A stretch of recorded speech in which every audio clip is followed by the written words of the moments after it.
The morning did not announce itself. It arrived quietly, sliding pale light across the empty road, resting on the cracked windows of a small diner that had seen better days. Inside, a single clock ticked too loudly, coffee cooled in a chipped mug. The world felt suspended as if it was waiting for something it did not yet understand. Then the silence broke. Not suddenly, not violently. A low sound rolled in first, distant but heavy, like thunder that hadn't decided whether to strike. The ground trembled just enough for people to notice. Forks paused midair, conversations thinned into whispers. Outside, motorcycles pulled into the gravel lot one by one, black shapes against the morning light. They did not rush, they never did. At the center of them was a man who carried stillness with him. Rex Malone stepped off his bike without looking around. He didn't need to, his presence settled into the diner before he did. Broad shoulders, weathered face, eyes that looked like they had seen too much and chosen to remember it anyway. People knew his name but not his story. They only knew what they guessed: fear, respect, distance.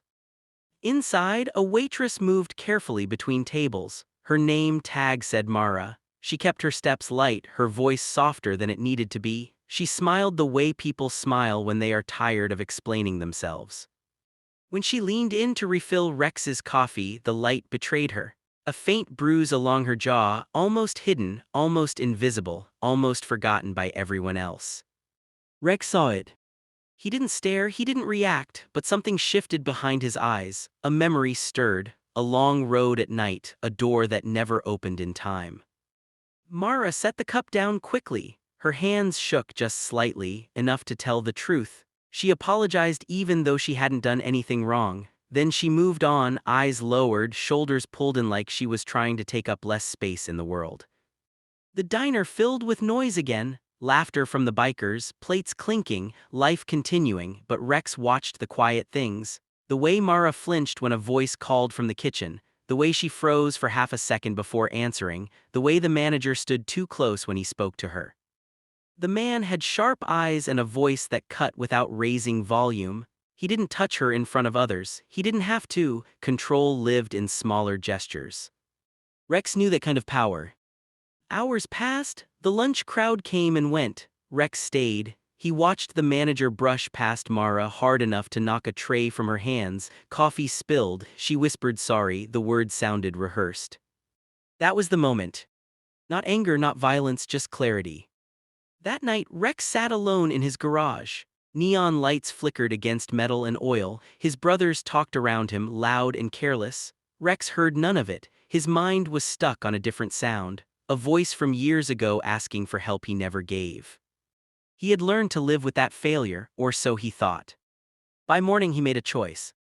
The next day, the diner opened early. Mara arrived before sunrise, hair tied back, makeup carefully placed. The bruise was still there, always would be for a while. She stopped short when she saw the motorcycles already lined up outside. Inside, Rex sat at the counter, waiting.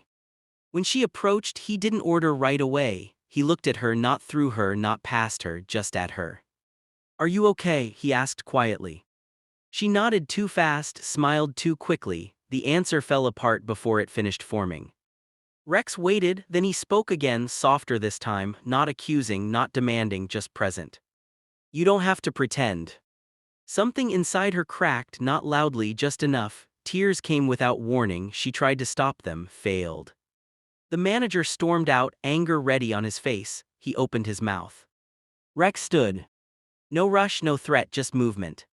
The diner went silent. The bikers behind him straightened, not aggressively, just aware. The manager's voice wavered. Rex didn't raise his own, he didn't insult him, he simply spoke the truth. "That kind of strength isn't strength," he said, "it's fear wearing a mask."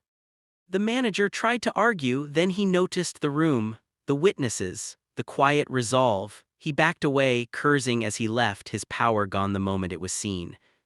No one spoke for a while. Mara wiped her face, embarrassed and relieved all at once. She whispered, "Thank you." Rex shook his head. "You don't owe anyone gratitude for being treated right." Something shifted in the room. An old man stood and clapped once. Slowly, others joined, not loud, just honest. The story traveled fast through Maple Ridge. Not exaggerated, not dramatic, just true. The bikers were no longer shadows, they were neighbors, protectors, human. Mara left the diner soon after, found work at a small cafe where respect came easily. Sometimes Rex stopped by for coffee, no speeches, no saving, just checking in. Her smile changed, it stayed. Rex changed too, helping her didn't erase his past but it softened it. His brothers noticed. Rides became fundraisers, roads led to shelters, loud engines carried quiet hope. Months later, as the sun dipped behind the hills, Mara watched a familiar line of motorcycles pass the old diner, now under new ownership. Rex raised a hand as he rode by.